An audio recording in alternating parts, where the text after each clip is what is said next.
இந்த மே மாதம் 4ஆம் தேதி வந்த தீர்ப்பு அது பலருக்கு வைத்து விட்டது ஆப்பு.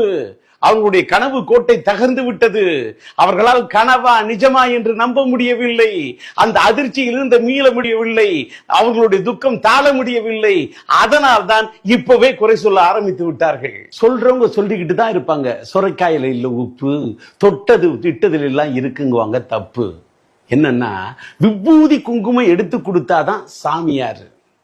வேண்டாத மருமவ கைப்பட்டா குற்றம் கால்பட்டா குற்றம்னு சொன்னாதான் மாமியாரு. மாண்புமிகு முதல்வர் விஜய் அவர்களே, ஒரு காலத்துல நீங்க நடிச்ச படம் சர்க்காரு, இன்னைக்கு உங்க கையில தான் இருக்குது சர்க்காரு.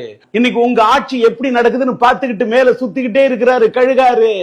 உங்க ஆட்சி வண்டி எப்ப ஆகுன்னு பாக்குறாங்க மெக்காரு. ஏன்னா உங்களை சுத்தி இருக்கிற பல பேர் பொறாமை மிக்காரு. மகாத்மா காந்தின்னா நேரு, சாத்துக்குடிய புடிஞ்சாதான் சாரு, ஓடுனாதான் ஆறு, அசைஞ்சாதான் தேரு. இப்படி பொதுவான கருத்தை சொன்னாதான் டிஆர்.